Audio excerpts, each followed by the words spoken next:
വയുസാമു ബിറുഇയത്തി അദ്ലിൻ ലിഹിലാലി. ആരുടെ കാഴ്ചയാണ് പരിഗണിക്കേണ്ടത്? ബിറുഇയത്തി അദ്ൽ, ഒരു അദിലായ നീതിമാനായ ഒരാളുടെ കാഴ്ചയാണ് പരിഗണിക്കേണ്ടത്. ലിഹിലാലി, നീതിമാനായ ഒരാൾ കാഴ്ച കണ്ടു കഴിഞ്ഞാൽ, മുസ്ലിമായ ഒരാൾ കാഴ്ച കണ്ടു കഴിഞ്ഞാൽ അയാളുടെ കാഴ്ചയാണ് നമ്മൾ എന്ത് ചെയ്യുക? അയാളുടെ കാഴ്ചയാണ് പരിഗണിക്കുക.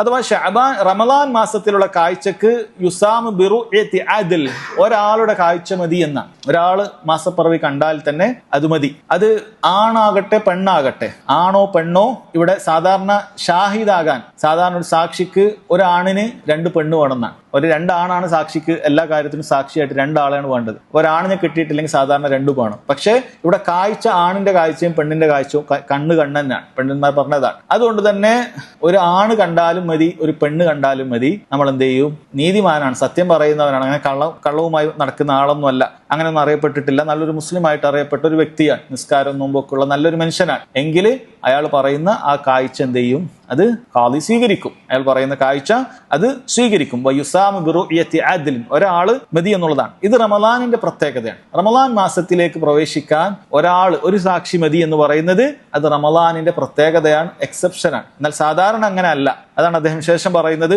വലാ യുഖ്ബലു ഫീ ബഖിയത്തി ശുഹൂരി ഇല്ലാ അദ്ലാൻ. എന്നാൽ ബാക്കിയുള്ള മാസത്തിൽ നമുക്ക് എന്ത് വേണം? 2 നീതിമാന്മാരായ ആളുകൾ വേണം. അഥവാ നമ്മൾ കാര്യമായി നോക്കുക, ശേഷം വരുന്ന ശവ്വാൽ മാസത്തിലാണ്. അപ്പൊ പെരുന്നാളിന് മാസം കാണണമെങ്കിൽ എത്ര ആൾ വേണം? മിനിമം 2 ആൾ വേണം. റമദാന്റെ 29 മേൽപോട്ട് നോക്കി 2 ആളുകൾ കണ്ടാലേ അത് ഖാദി സ്വീകരിക്കുകയുള്ളൂ. 2 ആളുകൾ കാണണം. ഒരാൾ കണ്ടു കഴിഞ്ഞാൽ അത് സ്വീകരിക്കുകയില്ല എന്നാണ് പറഞ്ഞിട്ടുള്ളത്. എന്നാൽ സഹോദരങ്ങളെ, നമുക്ക് റമദാനിന് ഒരാൾ മതി എന്നുള്ളതിനുള്ള തെളിവ് എന്താണ്? ഇബ്നു ഉമർ റളിയല്ലാഹു അൻഹുമ പറയുന്നുണ്ട്, തറാ അന്നാസുൽ ഹിലാൽ, ജനങ്ങളെല്ലാം ഹിലാൽ കാണുന്നതിന് വേണ്ടി നോക്കി നിൽക്കുന്നു. ഫഅഖ്ബർതു നബിയ സല്ലല്ലാഹു അലൈഹി വസല്ലം അന്നി റഅയ്തു, ഞാനാണ് കണ്ടത്, അങ്ങനെ ഞാൻ നബി സല്ലല്ലാഹു അലൈഹി വസല്ലമയെ ഞാൻ കണ്ടിട്ടുണ്ട് എന്ന് അറിയിച്ചു. ഫസാമ, നബി സല്ലല്ലാഹു അലൈഹി വസല്ലം അങ്ങനെയാണ് നോമ്പനുഷ്ഠിച്ചത്. വഅമറ അന്നാസ ബിസിയാമി, ജനങ്ങളോടെല്ലാം എന്റെ ഒരൊറ്റ കാഴ്ച കൊണ്ട് തന്നെ നോമ്പെടുക്കാൻ നബി സല്ലല്ലാഹു അലൈഹി വസല്ലം കൽപ്പിച്ചിട്ടുണ്ട് എന്നാണ്. എന്നാൽ മറ്റു മാസങ്ങളിൽ അങ്ങനെയല്ല. എന്തുകൊണ്ട്?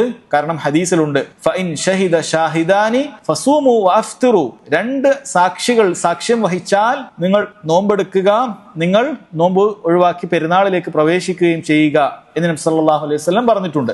ഈ ഹദീസ് മാത്രം കേൾക്കുന്ന ആളുകൾ വിചാരിക്കും അപ്പൊ റമദാനിലും അങ്ങനെ തന്നെ. കാരണം ഫൈൻ ഷഹിദ ഷാഹിദാനി, 2 ആൾ സാക്ഷ്യം വഹിച്ചാലാണ് ഫസൂമു നോമ്പെടുക്കാൻ പറഞ്ഞത്, ഫഅഫ്തിറു പെരുന്നാൾ ആഘോഷിക്കാൻ നബി സല്ലല്ലാഹു അലൈഹി വസല്ലം പറഞ്ഞത്. പണ്ഡിതന്മാർ പറയുന്നു ഈ ഹദീസിന് അങ്ങനെ ഒരു മഫ്ഹൂം ഉണ്ട്. ശരിയാണ്, ഒരാളായാൽ മതിയാവുകയില്ല എന്നുള്ളത് ഉണ്ട്. അങ്ങനെയാണ് അതിൽ നിന്ന് മനസ്സിലാക്കുന്നത്. അങ്ങനെ പറഞ്ഞിട്ടില്ല എങ്കിലും അതിന്റെ മഫ്ഹൂം എന്താണ്? അതിൽ നമ്മൾ മനസ്സിലാക്കിയിരിക്കേണ്ട കാര്യം എന്താണ്? ഒരാളായാൽ പറ്റുകയില്ല എന്ന് തന്നെയാണ്. പക്ഷേ ആ ഒരാളായാൽ പറ്റുകയില്ല എന്നതിന് എതിര് തെളിവായിട്ട് ദീനിൽ തന്നെ വന്ന കാര്യമാണ് ഇബ്നു ഉമർ റളിയല്ലാഹു അൻഹുവിന്റെ ഈ ഹദീസ്. അതിനെ മൻതൂഖ് എന്ന് പറയും. നേർക്ക് നേരെ ഒരാൾ മതി എന്നുള്ള തെളിവ് വന്നു. അപ്പൊ അങ്ങനെ മഫ്ഹൂമിനെതിരായി ഒരു മൻതൂഖ് വന്നു കഴിഞ്ഞാൽ പണ്ഡിതന്മാർ പറയും ആ മൻതൂഖിനെയാണ് മുൻതൂക്കം നൽകുക.